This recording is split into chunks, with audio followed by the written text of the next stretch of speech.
Hello guys, good morning. Welcome back to my channel. আশা করি তোমরা সবাই ভালো আছো, আমিও ভালো আছি। আর সকালবেলা উঠেছি অনেকক্ষণ, উঠে আর যেন ভালো লাগছে না, আবার গিয়ে একটু শুয়ে পড়েছিলাম। আর আজ কালকে রাত্রে একটু বাসনটা মেজে রেখেছিলাম বলে আজকে সকালবেলা অতটা বাসন মাজার চাপ নেই।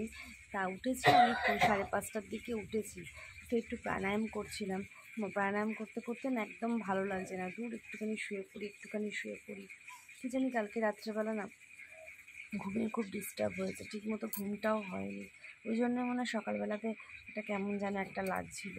তা চলো, এখনও কিছু একটু কাজ বাকি আছে। উঠোনটা এখনও জল দিয়ে ধোয়া হয়নি, উঠোনটা একটু ধোবো।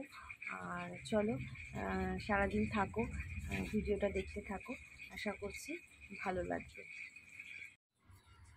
তা চলো, সকালের কাজে হাত দিয়েই ফেললাম। তোমাদেরকে বললাম যে সকালে উঠেছিলাম, উঠে একদম শরীর ভালো লাগছিল না, আবার শুয়ে পড়েছি। তা আগে উঠোনটা দিয়েই কাজটা শুরু করি। আর গাছের না আমি তো তোমাদেরকে আগেও আমার ভিডিওতে দেখিয়েছি, আমার বাড়িতে তুলসী গাছ ভরে গেছে, জানো তো। সেই এত ভালো লাগে। তা তুলসী গাছের পাতাগুলো যেগুলো শুকিয়ে যাচ্ছে, সেগুলো পড়ে না সারা উঠোন হয়ে যায়, পায়েও লাগে, খুব খারাপ লাগে। কিন্তু কি করব বলো, তাই পাতাগুলোকে তুলে গাছের মধ্যেই আবার ফেলে দিলাম, কারণ ওটাই সার হয়ে যাবে। আর ওই এখনটা চলো উঠোনটা আগে ভালো করে ধুয়ে নিচ্ছি। আর তোমরা হয়তো বলবে যে এই বাকি শুকনো জায়গাটা ধুচ্ছো না কেন, কারণ আমার তো ভাড়া বাড়ি, আরও বাকি সবাই থাকে, তারা তাদের জায়গাটা তাদের মতন করেই ধোয়। তা ওই জন্য আমি আর ওই জায়গাটা ধুই না। তা চলো, এবার ভাবছি যে বোতলগুলো ভরে নেবো। ও বাবা, বোতলগুলো ভরতে গিয়ে দেখি, ভাবছি যে কিছু কিছু বোতলে জানো তো একটু জল আছে। তা ভাবলাম না থাক, একবারে বোতলগুলো খালি হোক, একবারে কলে গিয়ে ভরবো। তা ওই জন্য বোতলগুলোকে সব গোছ করে এখন রেখে দিলাম। আর হাঁড়িতে দেখো জলও নিয়ে নিয়েছি ভাত বসানোর জন্য, আর চাল ধুয়েও পাশে রেখে দিয়েছি। আর ওই একটা বোতল দেখছো, এর মুখটা না ফেটে গেছে, তাই জন্য এই জলটা রান্নার কাজে আমি লাগাই। আর ছেলেও ঘুম থেকে উঠে পড়েছে। আর ছেলেকে সকালবেলার দিকে এখন প্রায় সময় না ছাতুটা দিই। ও ছাতুর শরবত খেতে একটু দেখছি ভালোই বাসে। এমনি ছাতু মুড়ি চিনি দিয়ে গুলে দিলে বাবু খেতে চায় না। তাই একটু যদি ছাতু শরবত লেবু দিয়ে বিট নুন দিয়ে করে দিই, দেখি বাহ বেশ মজা করে খায়। আর ছাতু তো শরীরের জন্য খুব ভালো, তাও খায়, আমারও ভীষণ ভালো লাগে এটা ওকে গুলে দিতে। তাই এই ছাতুটা এইটা দিয়ে আর বাকি যে সমস্ত কাজ আছে সেগুলোও সারবো। দেখতে আস্তে আস্তে কি করে যে একটা দিন চলে যায় কিছুতেই বুঝতে পারি না। কি করে যে সকাল হয় আর কখন যে রাত্রির হয়ে যায় কিছুই টের পাই না। এদিকে রান্নাও আমি বসিয়ে দিয়েছি, আজকে ছিমছাম অল্প অল্প রান্না হবে। চলো কি করছি একবার দেখাই। এখন একটু আলু ভাজা বসিয়েছি আর কালকে একটু মাটন করেছিলাম, ওই মাটনের একটু ঝোল আলু আছে, তাই এটা বাবুকে ভাবছি দিয়ে দেবো। আর কালকের 2 পিস মাছ আছে, ওটাও গরম করে হয়ে যাবে। আর আজকে টিফিনে একটু করবো হচ্ছে, রনি বললো একটু চিড়ে আনি, একটু চিড়ের পোলাও করো। আমি ঠিক আছে তাই নিয়ে আসবো, তার জন্য চিড়ের পোলাও করবো। তা চিড়ের পোলাও খেতে ও ভালোবাসি, আমিও ভালোবাসি। আর বাবুর তো আজকে স্কুল আছে, আর দেখি বাবুকে কি টিফিন করে দিই। তা চলো ঝটপট করে এই কাজগুলো সারি। রনির মতন বেরিয়ে গেছে কাজে, আমি এই যে চিড়ের পোলাও খাচ্ছি। দাঁড়াও, দেখাতে গেলে আবার উল্টে পড়ে যাবে। আজকে খুব সুন্দর হয়েছে চিড়ের পোলাওটা। তা আমি ওই জন্য একটু বসেছি খেতে। রান্না তো সবই হয়ে গেছে, আর বাসন টাসন কিছু মাজিনি, আগে একটু খেয়ে নিই, তারপরে বাসন মাজবো। আর তোমরা তো জানো রবিবারের পরে সোমবারটা যেন আমার কোনো কাজে এনার্জি লাগে না, আমার একদম বিরক্তি লাগে, একদম ভালো লাগে না। কিন্তু কি করব, করতেই হবে, নাহলে ওদেরকে খেতে দেবো কি।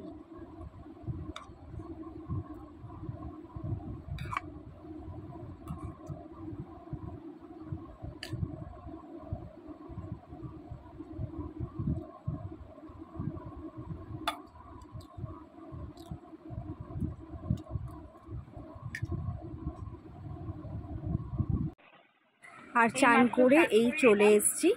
আর কথা বলছিলাম জানো তো, কিন্তু কথাগুলো না কি বিকট একটা ঘর ঘর ঘর ঘর করে আওয়াজ হচ্ছে, বুঝতে পারলাম না। তোমরা একটু কমেন্ট করে বলো তো তোমাদের কারোর ভিডিওতে এরকম হয় কি না। তা যাই হোক, ওই জন্যই ভয়েস ওভার দিলাম। তা চান করে এসছি, আর ভিডিওটা কি করেছি জানো, এডিট করতে গিয়ে আগের দিনের ভিডিওটা আবার এডিট করে ফেলেছি।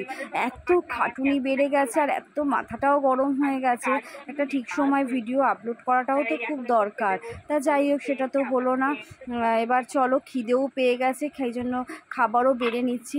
আর মাছ করেছি, কিন্তু আমি তো মাছ ডিম খুব একটা সব দিন খাই না, তা ওই জন্য ভাত, আলু ভাজা আর মুসুর ডাল চচ্চড়িটা দিয়েই খেয়ে নিলাম।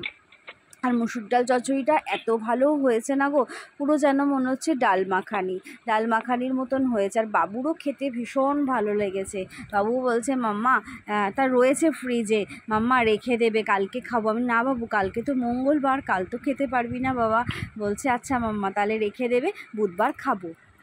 আর বিকেল হয়ে গেছে, তা বাবু এসে বলছে কি গো মাম্মা, যোগাতে যাওনি? না রে বাবা, যাইনি। কেন যাওনি? ওই একটু রাগারাগি করছিল, যোগা গেলে হয়তো মাম্মা একটু ফিট থাকে। বললাম না রে বাবা, কি মাথা যন্ত্রণা করছে হঠাৎ করে। বলছে তুমি তো যেতে পারো, গেলে দেখবে সব ঠিক হয়ে যাবে। ওকে সেটাই বোঝাচ্ছি। আর তোমাদের দেখিয়েছিলাম ছেলের একটা পিটির ইউনিফর্ম অর্ডার দিয়েছিলাম, তা সেটা আজকে বাবুকে দিয়ে দিয়েছে। ও মা, জামাটা জানো তো, গেঞ্জিটা দেখেই দেখছি এত বড়। আর ও বলছে জানো মাম্মা, সবাই বড় বড় অর্ডার দিয়েছে আর এসে সবাই পাল্টাচ্ছে। আর দেখো গেঞ্জিটা কত বড়। ও বাবা, আমারও তো খুব রাগ হলো, এত বড় গেঞ্জি কেন দিয়েছে মাপ নিয়ে। ও বাবা, ছেলে যখন পরলো দেখলাম গেঞ্জিটা এত সুন্দর গায়ে হয়েছে। যখন পরবে, বুধবার তো ওর পিটি থাকে, তোমরা বৃহস্পতিবারের ব্লগে দেখো, ওর গেঞ্জিটা খুব সুন্দর ওকে মানিয়েছে। তা যোগাতে গেলাম না, মাথাটা ভীষণ যন্ত্রণা করছে, কি জানি কেন, মাঝে মাঝেই ভীষণ মাথা যন্ত্রণা করছে। গরমের জন্য না চোখে পাওয়ার এসছে, বুঝতেও পারছি না। রনি প্রায় সময় বলছে চোখটা একটু দেখিয়ে আসো, আমার আর গা করে যাওয়া হচ্ছে না। তা চলো, ছেলের আবার 6:30 থেকে পড়াও আছে। তা বললাম বাবুকে, ওটাই বলছিলাম যে বাবু, আমি তোকে রাস্তা পার করে দেবো, যেতে পারবি? বললো হ্যাঁ মাম্মা, যেতে পারবো। তা ওকে খেতে দিয়ে দিয়েছি, ও খাচ্ছে। আর সকালে যেহেতু তরকারিটা করেছি, ওই জন্য একটু গরমও বসিয়ে দিলাম, না হলে তো আবার গন্ধও হয়ে যাবে। ডালটা গরম করছি, আর মানে কথাগুলো বলছিলাম কিন্তু আসতে হচ্ছিল বলে আবার ভয়েস ওভার দিলাম। আর ভালো লাগছে না, এত গরম লাগছে, বৃষ্টি হব বলছে, একদিনও বৃষ্টি হচ্ছে না, এই সবই বলছি। বাবু খেতে বসেছে, বাবুকেও বলছি যে বাবু, তোর স্কুলে হাওয়া লাগে রে, গায়ে হাওয়া আসে? বলছে হ্যাঁ মাম্মা, অনেকগুলো ফ্যান লাগিয়েছে। তো এইসবই জিজ্ঞেস করছে, নিজে যতটা কষ্ট সহ্য করা যায়, ভাবি ছেলেটা যেন ভালোভাবে হাওয়া টাওয়া পায়, আমাদের মাদের যা হয়। আর ডালটা গরম করতে করতে দেখছি না, একটু কথা বলতে বলতে আঁচটা বাড়িয়ে দিয়েছিলাম। বলছে মাম্মা, পোড়া পোড়া গন্ধ বেরোচ্ছে। আমি বলছি মা, দেখেছিস আমি আঁচ বাড়িয়ে দিয়ে কথা বলছি আর ডালটা তলায় লেগে গেছে। তা বলছি এইসবই আলোচনা করছি। আর ভাবছি যে ছেলেটাকে এতটা মাথা যন্ত্রণা করছে, মানে বাবা যদি একটু দিয়ে আসতো ভালো হতো, কিন্তু বাবারও শরীরটা খুব একটা ভালো নয়। তা বাবা বলল তুমি দিয়ে আসো, আমি বরঞ্চ নিয়ে আসবো। তা ডালটাকে কমিয়ে দিয়ে ভাবলাম একটু বাইরে থেকে ঘুরে আসি, আর ভাল লাগছে না। তা বাইরে দেখেছো কি রোদ, এখন 5টা বাজতে যায়, কে বলবে? দুপুরবেলা কালো হয়ে এসেছিলো, এখন আবার এত রোদ, ছাওয়া দেখছো বাইরে, রোদের ছাওয়া, প্রচণ্ড রোদ। আর ওই পাশে দেখো কতগুলো বাচ্চাদের টেডি বিয়ার কেচে শুকুর দিয়েছে, এত ভালো লাগছে, মনে হচ্ছে গিয়ে যেন টেডি বিয়ারগুলোকে একটু ধরি। কিন্তু বাবা কে কেচে টেচে দিয়েছে, কে কি রাগ করবে, তা ওই জন্য আর সাহস করে এগোতে পারলাম না, একটু জুম করেই ভালো করে দেখলাম। তা দেখছি এপাশ ওপাশ রাস্তা ফাঁকা, মানে এতটাই রোদ যে কেউ আর বেরোচ্ছে না বাইরে। তা না, দাঁড়ালে চলবে না, ভাবলি ঘরেই যাই।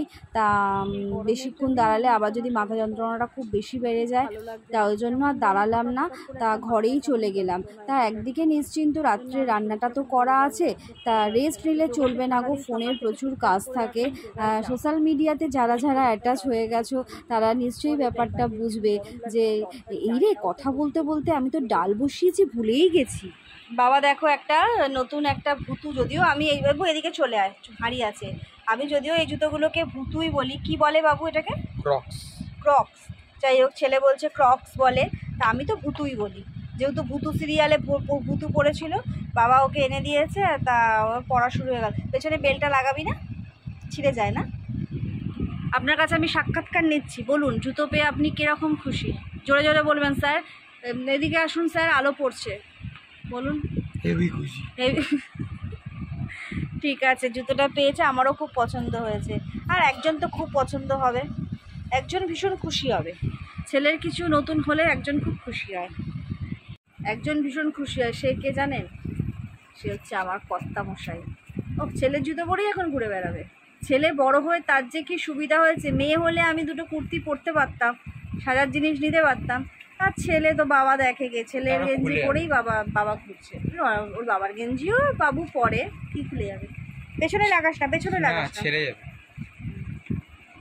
ঠিক আছে চলো, বাবু ছেলে এখন পড়তে যাবে। বাবু ছেলে ছেলে বাবু এই করে যাচ্ছি। বাবু পড়তে যাবে এখন, ওকে একটু দিয়ে আসি, একটু রাস্তাটা জাস্ট পার করে দেবো, বাবু চলে যাবে। ওকে চলো, শুরু হয়ে গেছে। ওই দেখ ওই দেখ ওই দেখ ওই দেখ ঢুকে গেছে। খাবে বলে এখন দাঁড়িয়ে রয়েছে, না গেঞ্জিটা পায়ে দিচ্ছে। ঠিক টাইমে চলে আসে, ঠিক টাইমে। না বাবু চল, আমার দাঁড়ালে হবে না, দেরি হয়ে যাচ্ছে। ছেলেকে তো দিয়ে চলে এলাম, দিয়ে আসার সময় একটু দুধ নিয়ে এসেছি, একটু দুধ চা ভাবলাম বেশ কড়া করে একটু খাই, এত মাথাটা যন্ত্রণা করছে। তা ওই দুধ চাটাই একটু ভালো করে তা কিছু খাবো না, সাথে একটু বিস্কুটই খাই। বিস্কুট দিয়ে চা খেতে আমার ভালোও লাগে। আর আমার সবথেকে তো প্রিয় বিস্কুট হচ্ছে বেকারি বিস্কুট, কিন্তু বেকারি বিস্কুট এখন আর খাই না জানো তো। ওই চায়ের দোকানে যখন জোগা থেকে বেরোই তখনই খাই, নাহলে ঘরে এমনি আনতে বারণ করি, কারণ আমার বেকারি বিস্কুট শেষ করতে 2 মিনিট লাগে না। আর খেলে এতটাই অ্যাসিডিটির প্রবলেম হয় না, ওই জন্য বলেছি ঘরে তুমি আনবে না, ওই দোকানে কিনে একটা খাই, ওটা গায়ে লাগবে না। তাই ভাবতে ভাবতে তোমার চা বিস্কুটটাও খেলাম। আর পাশে জামা কাপড়ের একদম মানে স্তূপ করা রয়েছে, সারাদিনের যা কাঁচা জামা কাপড়, তারপর এটা ওটা খুঁজে পাওয়া যায় না, সমস্তটাই তো আবার খুঁজে টেনে টেনে বার করতে হয়। তাই ওই জামা কাপড়গুলোও ভাবছি যে এবার না জামা কাপড়গুলো পাট করব। আর জামা কাপড়গুলো পাট করা কি বলো তো, এতটাই সমস্যা হয় কোথায় কি রাখবো। তা জামা কাপড়গুলো পাট করতে করতে একটুখানি গরম লাগছে বলে ফ্রিজের জলও খেয়ে নিলাম। তা ভাবছি যে না জামা কাপড়গুলো, আর আমার তো খুব একটাই ঘর, তোমরা দেখে নিশ্চয়ই বুঝতে পারো কি না জানি না, আমার একটাই ঘর, একটা ঘরে এতগুলো মানুষের জামা কাপড় কোথায় রাখবো বলো? সেগুলো তো গুছিয়ে রাখতে হবে, কিন্তু হতে পারে আমার একটা ঘর, কিন্তু আমি কিন্তু একবার পরলে কোনো জামা কাপড় আর সেগুলো ঘরে তুলি না, সমস্ত জামা কাপড় আমার কাঁচা লাগে, আমি মানে কেচে কুচে সমস্ত জামা কাপড় রাখি, আমি কোনো জামা কাপড় মানে দুবার করে একটা ব্যবহার করি না, ছেলেকে রনিকে তো করতেই দিই না। তা চলো আস্তে আস্তে বিছানাটা, বাবুকে বললাম, বাবু পড়ে এসে গেছে, বাবুকে বললাম যে, বললো মাম্মা এখন বিছানা পরিষ্কার করছো, আমি তো পড়তে বসবো। বললাম একটু দাঁড়া বাবা, বিছানাটা একটু পরিষ্কার করে নিই তারপর বস। তা ওরও তো অনেকটাই পড়া, তা যাই হোক বিছানাটা একটু পরিষ্কার করে নিলাম, নিয়ে মনটাও শান্তি হচ্ছে। তারপরে সারা রাতও হয়ে আসছে, এটাই একটা কি কথা বলো তো, জীবনের যেন আর একটা দিনও শেষ হয়ে গেল। চলো এখন রাত্রির বেলা হয়ে গেছে, রাত হয়ে গেছে অনেকটাই, 11:30 বেজে গেছে। বাবু পড়ছিল, পড়া থেকে উঠে গেছে, রনি এখন শুয়ে আছে, কিন্তু দেখাতে পাচ্ছি না তোমাদের। এই খেলা, খেলাই তো খেলা হচ্ছে, বাইরে বাইরে বাইরে বাবু বাইরে রেখেছে। তুমি কিরকম করলে জায়গাটা দেখলে তো? বলছি ওর গেঞ্জিটা বাইরে আছে, ছেলে বাইরে রেখেছে, বিশ্বাস করছে না। চলো বাবু রুটি আনতে গেছে, রুটি আনি তারপরে খেতে বসবো। স্যান্ডোটা পেলে না? খাওয়া দাওয়া হয়ে গেছে, একদম বিছানায় উঠে গেছি, আর একদম গা ভর্তি। রনি একটা আজকে নবরত্ন তো রনি নবরত্ন একটা কুল পাউডার এনেছে, আর পাউডারটা মানে যেমন সুন্দর গন্ধ তেমন সুন্দর মানে ঠান্ডা হয়ে যাচ্ছে গাটা, গায়ে মেখে একদম উঠে পড়েছি বিছানায়। ওরা বাবা ছেলে এখন খেলা দেখছে। তা চলো তেল মেখেছি মাথায় একটু ভর্তি করে, তেল তো এখন মাখাই হয় না, তা চলো ভিডিওটা এখানেই শেষ করছি। ভালো লাগলে একটা লাইক, কমেন্ট, শেয়ার এবং সাবস্ক্রাইব করে দিও। তাহলে আজকের মতন রাখছি, টাটা, গুড নাইট, বাই।